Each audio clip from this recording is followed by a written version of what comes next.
7 বছর পর বাড়ি ফিরছেন খান বংশের বড় ছেলে সাজ্জাদুল খান আবির।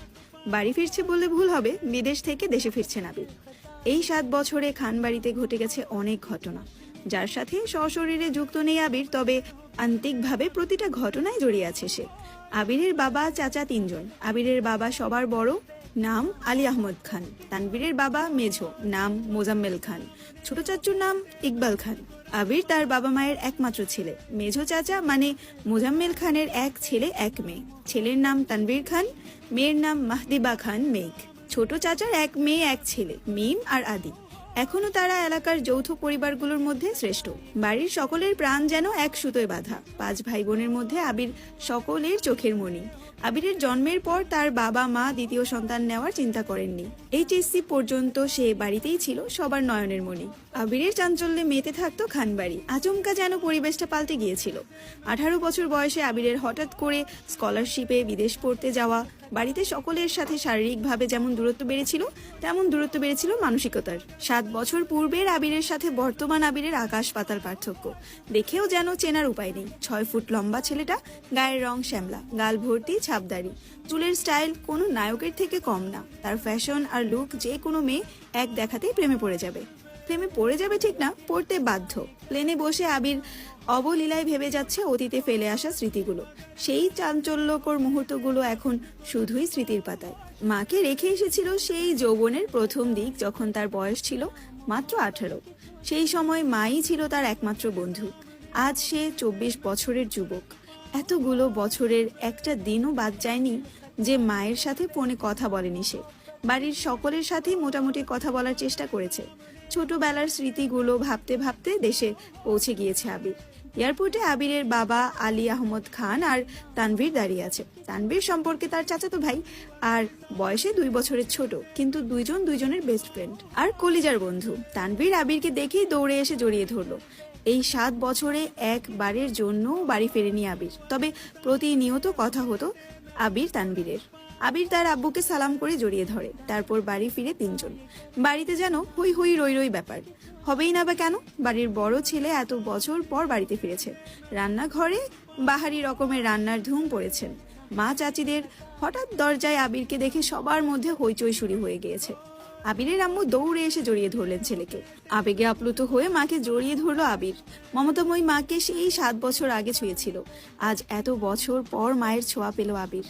মা চাচিদের সালাম করলো। সোফায় বসিয়ে ছেলেকে একের পর এক শরবত নাস্তা দিতে ব্যস্ত সবাই। এরই মধ্যে উদয় হলো মিম আর আদির। মিমের বয়স 14 বছর, তার ছোট ভাই আদিরের বয়স মাত্র 10 বছর। আদি এই বাড়ির সবচেয়ে ছোট। আবির যখন দেশ ছেড়েছিল তখন আদির 3 বছর বয়সের ছিল মাত্র। ভিডিও কলে দেখতে দেখতে ভাইকে সেই একটু একটু করে চিনে দৌড়ে এসে জড়িয়ে ধরেছে ভাইকে। আবিরও জড়িয়ে ধরেছে আদিকে। মিম ও আবিরের পাশে বসেছে, খোশ গল্প করছে সবাই মিলে। আদি জিজ্ঞেস করছে, ভাইয়া আমার জন্য কি এনেছো? আবির যেই না উঠতে যাবে, মা চাচিরা উঠতে দিচ্ছে না। আগে শরবত খাবি, তারপর উঠবি। আবির তানবীরের দিকে তাকিয়ে বলল, ওই লাগেজটা নিয়ে আয় তো। তানবীর একটা লাগেজ টান দিতে যাবে, আবির আচমকা বসা থেকে দাঁড়িয়ে গেল। ওটাতে ছবি না। তানবীর সহবাড়ি সকলে যেন অবাক হয়ে গেল। আবির আবার ঠান্ডা গলায় বলল, পাশের লাগেজটা নিয়ে আয়। তানবীরও তার কথার মতো লাগেজ নিয়ে আসলো।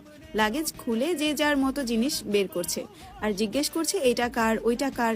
আবির শরবত খেতে খেতে উত্তর দিচ্ছে। আদির জন্য বিদেশি দামি দামি খেলনা, মিমের জন্য ড্রেস, কসমেটিক্স, বক্স, মা কাকিদের জন্য অনেক গিফট, তানবীরের জন্য মোবাইল, একটা ল্যাপটপ আর অন্যান্য গিফট। আরেকটা ল্যাপটপ আছে। মিম জিজ্ঞাসা করছে, ভাইয়া এই ল্যাপটপটা কি তোমার? আবির উত্তর দেয়, না, এটা মেঘের।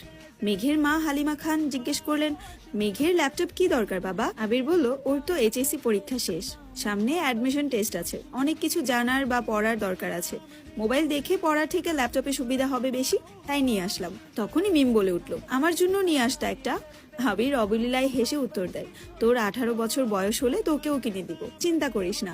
মিম খুশিতে গদগদ হয়ে বলল, ধন্যবাদ ভাইয়া। বাড়ির হইচই শুনে ঘর থেকে বের হলেন ছোট চাচা ইকবাল খান। আবির চাচুকে দেখেই সালাম করতে যায়। চাচু বাধা দিয়ে জড়িয়ে ধরলেন ভাতিজাকে। ইকবাল খান বাড়ির সকলের দিকে এক পলকে তাকিয়ে নরম স্বরে বললেন, এতদিনে এই বাড়িটা পরিপূর্ণ হলো। ইকবাল খানের জন্য আনা উপহার আবির নিজ হাতে চাচুকে দিল। বাকিদের জিনিসগুলো একটা একটা করে দিল আবির। মেঝো চাচু মানে মোজাম্মেল খান বাসায় নেই, তাই ওনার জন্য আনা গিফট যত্ন করে রেখে দিল আবির। লাগেজে পড়ে আছে একটা বক্স, যেটা র্যাপিং পেপারে মোড়ানো, আর একটা শপিং ব্যাগ। আদি জিজ্ঞেস করছে, ভাইয়া এটা কার? আবির ল্যাপটপের পাশের বক্সটা আর শপিং ব্যাগটা রেখে দিয়ে উত্তর করলো, এগুলো মেঘের, দিয়ে দিও, আমি রুমে যাচ্ছি। ইকবাল খান এক পলক সবার দিকে তাকিয়ে জিজ্ঞেস করলো, মেঘ কোথায়? হালিমা খান উত্তর দিলেন, ও তো কোচিং এ গেছে, এতক্ষণে তো চলে আসার কথা। আবির বাকি দুইটা লাগেজ নিয়ে উঠতে চাচ্ছিল, হঠাৎ পিছন ফিরে মায়ের দিকে তাকিয়ে প্রশ্ন করলো, আমি কোন রুমে থাকবো? ছেলের এমন প্রশ্নের জন্য মা হালিমা খান হতভম্ব হয়ে পড়লেন। তৎক্ষণাৎ স্বাভাবিকভাবে উত্তর করলেন, তোর রুম তোরই আছে, আজ সকালেই পরিষ্কার করা হয়েছে। আবির কোনো কথা না বলে দুই লাগেজ নিয়ে উঠতে গেলে তানভীর এগিয়ে আসে, আমায় দাও, আমি নিয়ে যাচ্ছি। আবির একটা লাগেজ তানভীরের দিকে এগিয়ে দেয়, নিজে আরেকটা লাগেজ সযত্নে সিঁড়ি দিয়ে উঠতে থাকে। ততক্ষণে দরজায় এসে উপস্থিত হয় এই বাড়ির বড় মেয়ে মাহতিবা খান মেঘ। মিম মেঘকে দেখে দৌড়ে এসে বলে, আপু আপু, আবির ভাইয়া এসেছে। মেঘ সিঁড়ির দিকে তাকায়, লম্বা স্বাস্থ্যবান সুপুরুষ দেহি একজন হাতে লাগেজ নিয়ে সিঁড়ি দিয়ে উঠছে, শুধু পিছনটা দেখা যাচ্ছে। মেঘ ভিতরে ঢুকে সবার হাতে গিফট দেখে এদিক সেদিক তাকায়। ততক্ষণে আবির নিজের রুমে চলে গিয়েছে। মেঘের মা হালিমা খান মেয়ের দিকে এগিয়ে এসে, তোর জন্য গিফট এসেছে। মেঘ তাকিয়ে বলল, কি গিফট? সোফায় রাখা ল্যাপটপের দিকে চোখ পড়ে মেঘের, ছুটে যায় ল্যাপটপের কাছে, এটা কি আমার? মিম, হ্যাঁ আপু, এটা তোমার, বক্সটা আর শপিং ব্যাগটাও তোমার। ল্যাপটপটা ঘুরিয়ে ফিরিয়ে দেখছে মেঘ, যেন আকাশ কুসুম কিছু পেয়ে গেছে। তারপর শপিং ব্যাগটা একটু খুলে দেখলো, দুইটা ড্রেস। মনে হচ্ছে সে ল্যাপটপ আর বক্সগুলো নিয়ে রুমের দিকে চলে যায়। এত বছর পর নিজের রুমটা আশ্চর্য নয়নে দেখছে আবির। সেই পরিচিত গ্রাম, যেখানে সে নিজের জীবনের 12টা বছর কাটিয়েছিল। সেই রুমটা ছিল তার একান্ত ব্যক্তিগত, আজও তাই আছে। একটা জিনিসও এদিক সেদিক হতে দেননি আবিরের মা মালিহা খান। এমনকি রুমে বছরের পর বছর তালা দিয়ে রেখেছেন তিনি। যখনই ছেলের কথা মনে হতো, ছেলের রুমে এসে নীরবে কেঁদে যেতেন, যেন কেউ বুঝতে না পারে। আবির রুমে ঢুকে লাগেজ খুলে নিজের পরনের টি শার্টটি হাতে নিয়ে শাওয়ার নিতে চলে যায়। শাওয়ার শেষে বের হলেন একটা কফি কালার টি শার্ট আর একটা ট্রাউজার পরে, হাতে টাওয়াল নিয়ে মাথা মুছতে মুছতে খাটে বসে আছে তানভীর। লাগেজ নিয়ে এসে রুমেই বসে আছে সে। তানভীরকে দেখে আবির জিজ্ঞেস করছে, কি হলো, কিছু বলবি? তানভীর মুচকি হেসে জিজ্ঞেস করছে, আচ্ছা ভাইয়া, ওই লাগেজটা ধরতে দিলি না কেন? কি আছে ওইটাতে? আবির চক্ষুদয়ে উদ্বেগ স্পষ্ট, চোয়াল শক্ত করে উত্তর দিল, ওইটাতে আমার পার্সোনাল কিছু জিনিস আছে। তানভীর হাসতে হাসতে উত্তর দেয়, সেই পার্সোনাল জিনিসগুলো দেখতে চাচ্ছে আমার অবুঝ মন, কি করব বলো? স্বভাব সুলভ গম্ভীর কণ্ঠে উত্তর দিল আবির, কাউকে দেখানোর জিনিস, আশা করি পার্সোনাল হবে না। তানভীর আবিরের আপত্তিস্বর বুঝতে পেরে এই বিষয়ে আর কিছু বলেনি, শুধু জিজ্ঞেস করে, বিকেলে বের হবে? আবির উপর নিচ মাথা নেড়ে হ্যাঁ সূচক সম্মতি জানায়। তানভীর কথা না বাড়িয়ে চুপচাপ বিদায় নেয় রুম থেকে।